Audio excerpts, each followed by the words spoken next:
Promovida pelo Programa de Pós-Graduação em Administração da UFG, aconteceu nessa última terça-feira a palestra sobre sustentabilidade e resiliência nos sistemas de saúde, onde há espaço para os estudos em administração pública.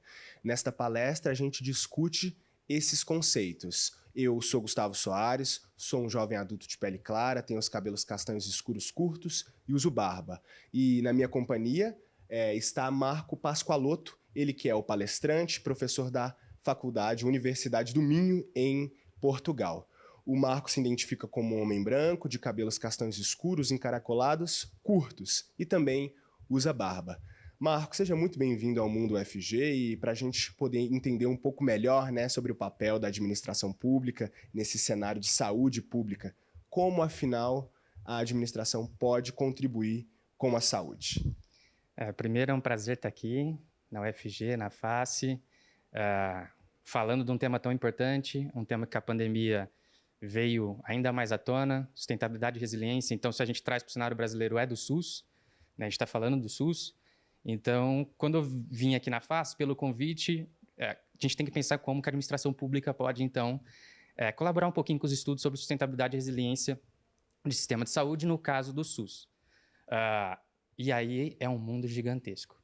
Quando a gente pensa em sistema de saúde, a gente pensa em governança, a gente pensa em governo estadual, a gente pensa em governo municipal, governo federal. A gente pensa sobre as instâncias interfederativas que estão a todo momento pactuando sobre o que deve acontecer com o SUS, o que aconteceu, fiscalizar, participação social. Todos esses termos fazem parte da área da administração pública. E a área de administração pública tem algo especial, que é o seu olhar, a sua lente teórica. O que a gente tem visto é um boom, um grande movimento dos estudos de resiliência e sustentabilidade de sistemas de saúde, mais da saúde pública, e os estudos de administração pública ainda engatinhando um pouco. Então, o que eu tento trazer aqui é uma agenda, alguns pontos para serem discutidos, e eu acho que a administração pública entra em financiamento, entra em participação social, Quando a gente fala dos consórcios interfederativos, a gente está falando disso. Quando a gente fala das comissões intergestoras tripartidas, a gente está falando disso. A gente fala de força de trabalho, Então, o projeto CIMAPS, até que também a FACE, a UFG, está vinculado, trabalha com a força de trabalho em saúde. Então, eu acho que tem muito campo. O campo é gigantesco. E só para contextualizar, o que é o projeto CIMAP? O projeto CIMAPS é o projeto de sistema de mapeamento da educação na saúde no Brasil. Está vinculado ao Ministério da Saúde aqui brasileiro. E, basicamente, o que ele tenta fazer é monitorar e avaliar a força de trabalho em saúde no Brasil, com foco na educação. Então, vamos pegar um caso prático. Tenho uma necessidade de médicos em tal região. Preciso, então, abrir um curso de medicina ou não para aquela região? Quais são os critérios para aquela região para abertura desse curso? Como que eu monitoro? Como que eu olho as linhas, vamos dizer, de tendências que acabam acumulando ali sobre aqueles médicos naquela região? Então, é isso que esse projeto faz. Ele cruza, basicamente, dados da saúde com educação, que já é inovador por si só, e acaba criando informações que a administração pública, principalmente federal e estadual, acabam usando na sua tomada de decisão.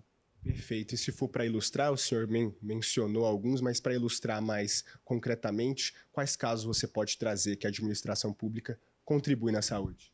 Então, vamos misturar um pouco sustentabilidade, resiliência, a administração pública e o projeto CIMAPS, certo?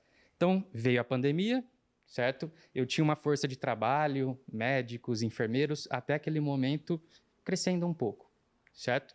A pandemia, quando vem um choque da pandemia no sistema de saúde, ele precisa gerar mais força de trabalho rapidamente, que é o que a gente viu, certo? Uma certa adaptação das escolas de saúde para que os profissionais de saúde saíssem mais rapidamente para o campo, para atender a população em saúde, Então, o projeto CIMAPS, ele, juntando as bases de dados, conseguem falar, olha, aqui há uma necessidade de construção de uma nova escola em saúde. Precisa ter mais enfermeiro nessa região. E, com isso, responder melhor a novos choques externos. Porque a gente sabe, a pandemia acabou agora, mas epidemia sempre acontece. O Brasil tem um histórico de epidemias muito grande. E a força de trabalho em saúde, os médicos, enfermeiros, fisioterapeutas, dentistas, técnicos de enfermagem, etc., precisam estar ali para responder. Tá bom? Perfeito. Professor, muito obrigado pela entrevista. E você que nos acompanha, se interessou entre no site do programa de pós-graduação em administração da UFG, está aparecendo aqui na tela, e se mantenha informado que essas palestras continuam discutindo temas tão relevantes. Professor, muito obrigado mais uma vez, e é isso, acompanhe.